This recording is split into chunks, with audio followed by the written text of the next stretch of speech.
Alright, these are the 3 boost controllers we're using for this test, sitting on the hood of the Gold car, because everybody that knows me knows that any flat spot is a workbench, and the Gold car's kind of rough anyway, so I'm not worried about the paint.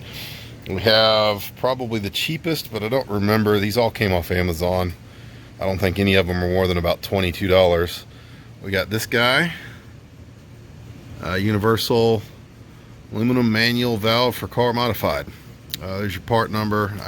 If I can dig up the links, if they're even still there, I'll do that later, put it in the video description or something like that. All right, then we got this guy. Pull him out of the box. He came with hose, this little cool T-valve, and he looks like this. I think is a knockoff of the, correct me if I'm wrong, like the old Turbo Excess manual control or manual boost controller. And then you got this guy, DNA motoring, and this is a kind of a Hallman knockoff. Let me try to actually get the damn thing in the video there. This one also came with vacuum line. This one didn't come with anything but that. Also, you got a T. I'm not real sure what that's the nipples for. I guess if you have something that doesn't have a nipple, or you need a different vacuum source, whatever. The assortment of springs is kind of neat. I may get into that. I probably won't, since I'm not running that much boost. But I will probably break out this part of tonight's video into a separate video critiquing or praising all of these. Ultimately, I want to have a decent one on the car, and I'd like to, whichever one works the best, I'm gonna buy another one of to keep around, because it's handy. You get, people show up that either don't have a boost controller, or one that's missing parts or doesn't work. It's nice to be able to tune it and then tell them what to go get and send them on their way or whatever. I'm not big on selling parts. I don't really want to get into that game, but yep, here we go.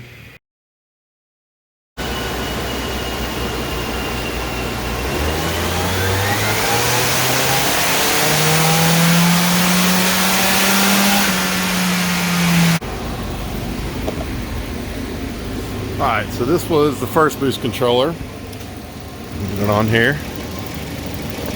Just keyed in. It has no markings, so I ended up scratching the top and the bottom there to kind of get at least have an idea of what I was doing. I didn't have great expectations for this one, however,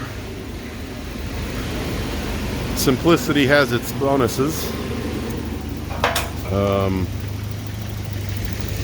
And it pretty much only took me about 2 shots to get it about perfect. I mean, everybody knows the little turbos are spiky, so that's what you're seeing there. It spiked to about 16.5, and then came back down and settled down to about 15, and then tapered off. If I had exhaust on the car, it might stay up there. I might have to dial it down a little bit.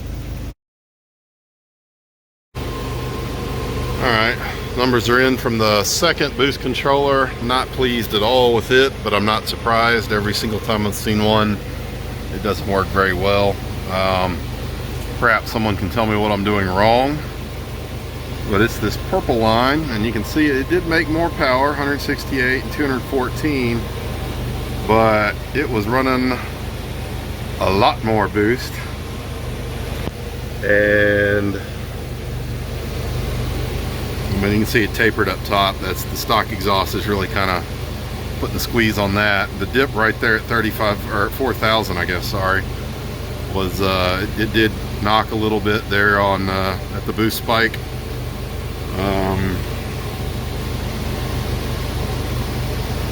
It's taking kind of a wild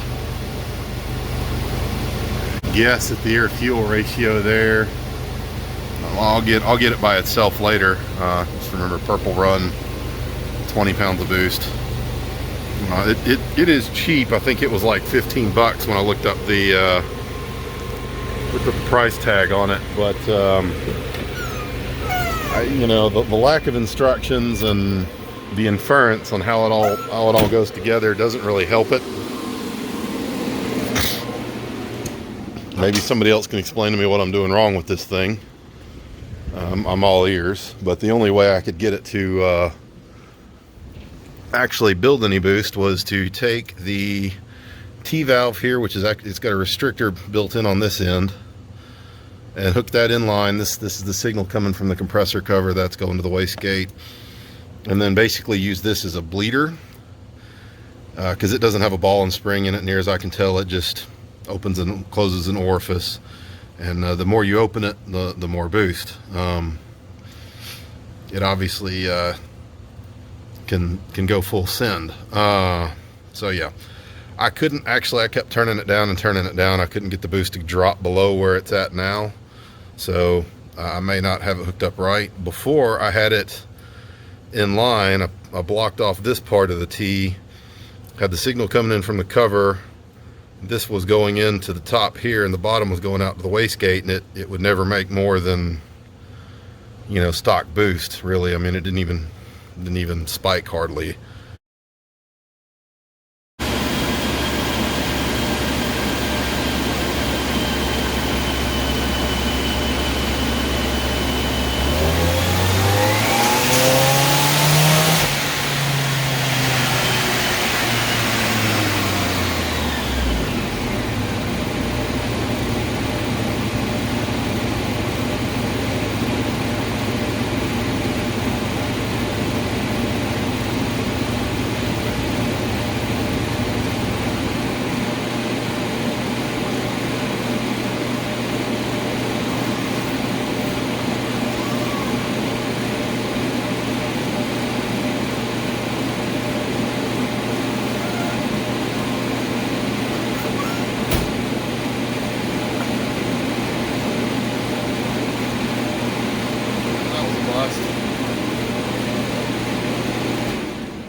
Alright, I'm probably going to end up splitting this into a couple different things. So I'm sure in the audio there it came through, the thing was knocking like a son of a gun on the hit. You can see it went 21 there, and that is backed off as far as I could with the Hallman.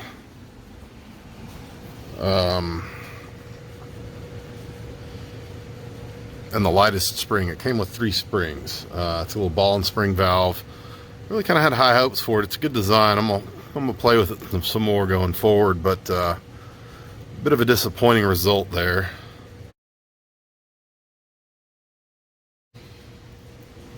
All right, here we go. This is the first boost controller, the relative no-name one that came in a little Ziploc baggie, compared with the best straight up stock boost run there.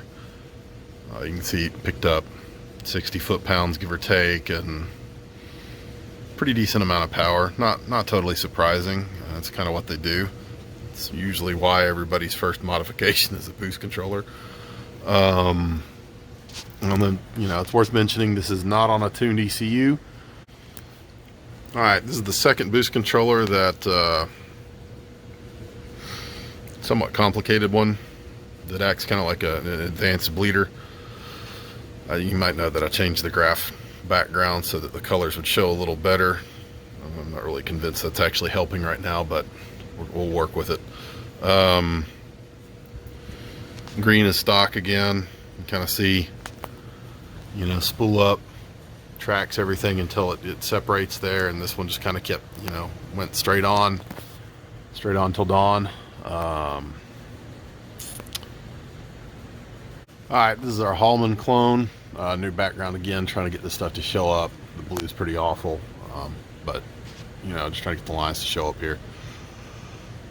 This was aborted. It started detonating pretty hard, and I lifted. I'll probably put that in the video somewhere, just, you know, for shits and grins. It went to the moon there. Let's see, where did... Yeah, scale over there is 25. You can see it spiked up to 20, just about 22.